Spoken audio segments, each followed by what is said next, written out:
In this video, we will discuss about the relationship of language to thought and culture. As the overview, we will actually learn about the definitions of thought and culture, language and culture itself, about Safi-Whorf hypothesis, the arguments against the relationship, and about language and thought.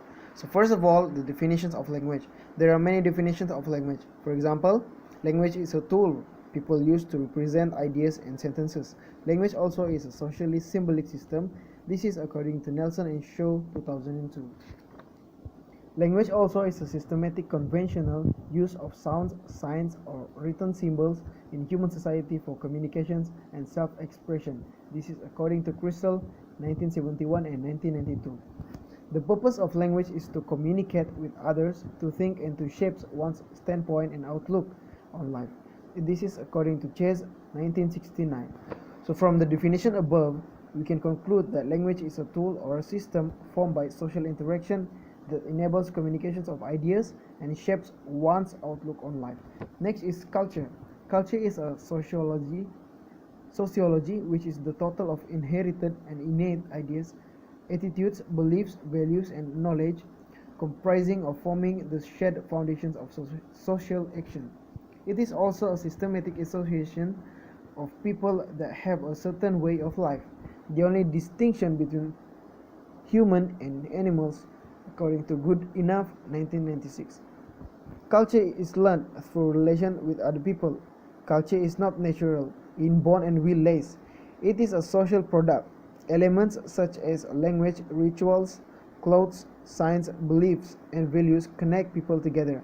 This is from Rohul Amini, 1989. So we can conclude that culture is a social product that is formed between people that share the same ideas, attitudes, beliefs, values, and knowledge which connects them.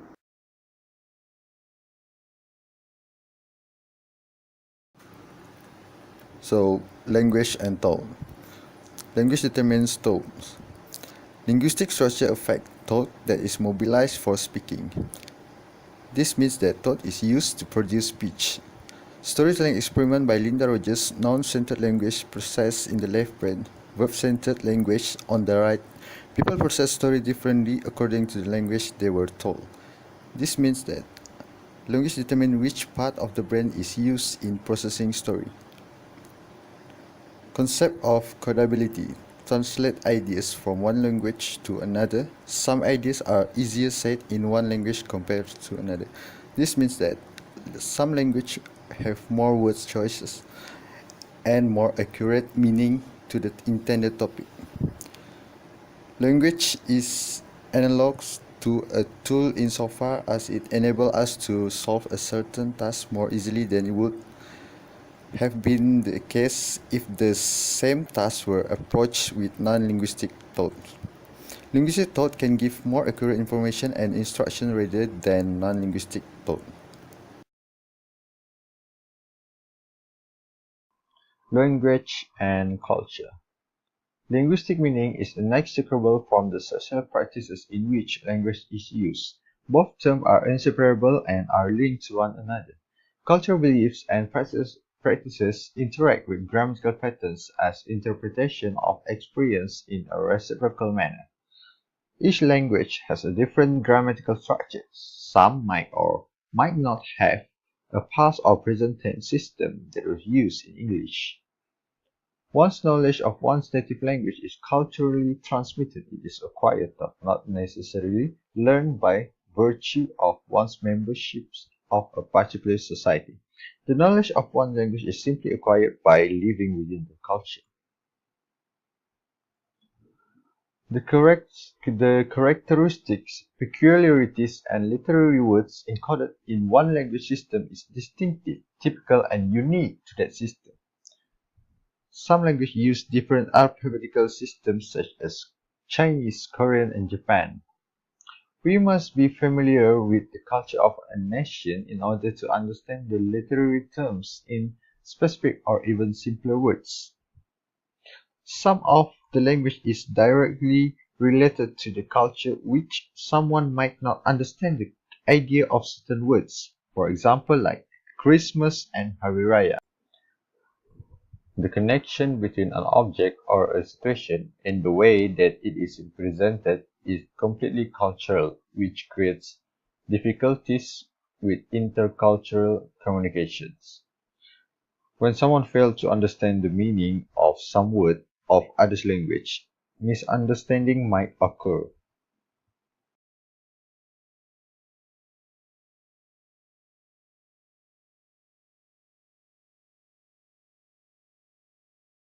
Okay, let's us get to know who is the theorist behind this hypothesis. Firstly is Edward Sapir. He was born in 1884 and later died in 1937. He was an American anthropologist, a linguist. He also the leader in American structural linguistics. He was born in Lomberg, Germany, and also the author of The Language and Introduction to the Study of Speech. And lastly, he is the teacher of Benjamin Wolff, the next theorist behind this. Next is Benjamin Lee Wolff. He was born in 1897 and later died in 1941. He graduated from MIT in 1918 with degree in chemical engineering, and then he worked as a fire prevention engineer before studied with Edward Sapir, but never in whole life he took linguistics as his professions. He became well known due to his study of the Hopi language and later become one of the key in this hypothesis. The first thing in this theory is the linguistic relativity. It is said that the language which are completely different in their vocabulary and structure will convey different cultural significance and meaning in the certain language. And the next one is the language determinisms. Model sample of thought and observations are aggregated and found out by one native language. It is said that different native language will have different sample of thought and a different way of seeing things. Possible mechanisms according to linguistic classifications will affect the way of thinking, and it also available in any kind of context and situations. The respective different in distinctions encoded in one of the language will have different way of to train the thought of someone to make the corresponding distinctions of something. Okay, the next part is it is said that the structure of the language will strongly influence or determine one worldview. Like in Hopi, they see the time in different way as others, and one of the not only Hopi, the Tara Humara also see the rainbow in a different way because they don't have the same number of color like us. Next is the relationship between vocabulary, cultural emphasis, and habitual conscious. Like a painter, he see a painting more different than us because he has wider vocabulary compared to the common English. And the last part is the language as a reflection of the culture. This can be seen like in English and Inuit. In Inuit, the Akilokok means softly falling snow, and the Pernaktok is the snow that is good for driving sled. But in English, everything is snow. But it can be argued because understanding actually precedes production. The proof is children can understand speech before they produce it. Another proof is children has the ability to formulate ideas and concepts before they can verbally produce them. For example, when the children think. Next, thought is possible without the speech. Studies of animals suggest that thought is possible without speech. For example, a cat's perception. When a cat sees a dog, it knew that danger is there. It is cognition. So the cat will observe the environment to find a safe place. That is making an evaluation. Then the cat run up to the nearest tree to climb and save itself. That is resolution. Another example is deaf children without language can think. That means people without language still have the ability to think. Next, according to Wolff's hypothesis, different language means different worldviews. Some language lack of words for time, colors, and meaning. For example, in Rhodesia, their language for color are very restricted. They only have three major terms, which is Chipsuka, Chitema, and Chichena. Thus, it means some language just cannot see the differences? Obviously not. This is because For Rhodesia, they still can express the distinction by using the objects in the environment. For example, that leaf chituma or that sky chituma. Another Wolffian hypothesis, translation between one language and another is at very least problematic and impossible. It means that people will lose translation of course not.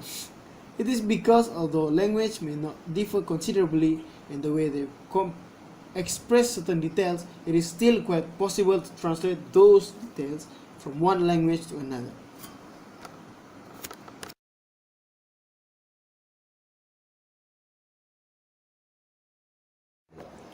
As the summary for the whole topic, by comparing patterns of grammatical usage, we will gain insight into the categories our language forces us to pay attention to, such as the ideas that are easy for us to express and those difficult to voice. Mastery of language is embedded in, and in important ways formative of, one's cultural background. Language and thought can be distinguished conceptually, but it is possible that language has an influence on thought. Language does influence thought and perception of reality, but does not govern thought or reality.